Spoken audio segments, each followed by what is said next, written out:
अब मैं अगले वक्ता के रूप में हमारे बीच में जयपुर हेरिटेज से जो महापौर हैं बहन मुनेशी गुजर, उनको आमंत्रित करूंगा।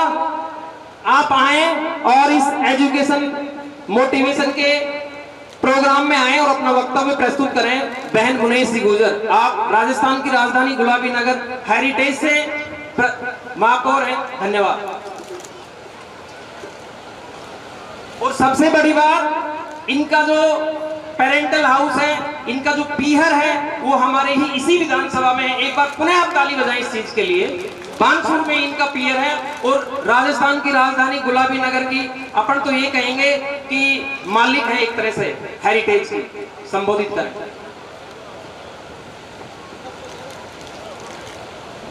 समाज के पिता तुल्य बुजुर्ग, युवा साथियों, माताएं, बहनों, मंच पर विराजमान हमारे लोकप्रिय विधायक इंद्राज गुर्जर जी, जस्टिस वीएस सराधना जी, प्रोफेसर आरके गुर्जर जी, प्रोफेसर पीएस वर्मा जी, जगराम कसाना जी, प्रेम पटेल जी, आदरणीय हमारी लोकप्रिय प्रधान मनीषा जी, आईपीएस भैरव सिंह गुर्जर जी, भरत सिंह गुर्जर जी, अभी हमारे नवनिर्वाचित हुए आरएस भरत सिंह गुर्जर जी, बहन मनस्वी जी, तहसीलदार दाताराम जी, सबको मेरा नमस्कार।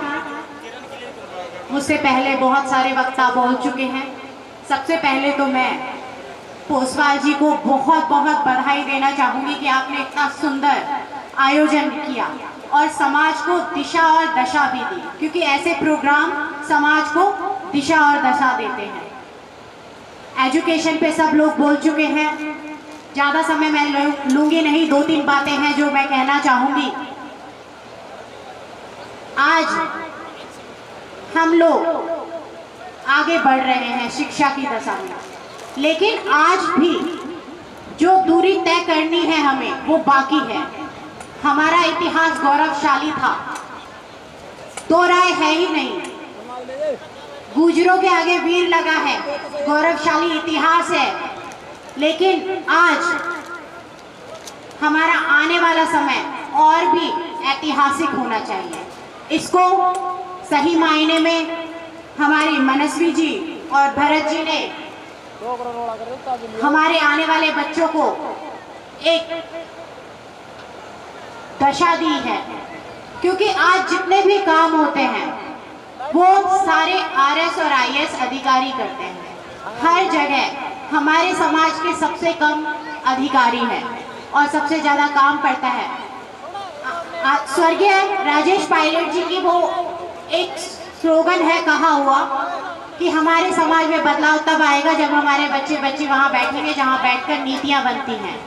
तो ये बिल्कुल हमारे आने वाले, चाहे कर्नल साहब हो, राजेश पायलट साहब हो, सब ने यही कहा है, शिक्षा कलम में वो ताकत है जो सब कुछ बदल सकती है। ऐसा कोई व्यक्ति नहीं है जो यहाँ तक पहुँचा हो और उसका जीवन संघर्षशील नहीं हो। चाहे मैं हूँ, चाहे मनस्वी जी हैं, ये सब लोग उस संघर्ष से गुजरे हैं। कठिनाइयाँ आती हैं, लेकिन जो तपता है वही सोना बनता है।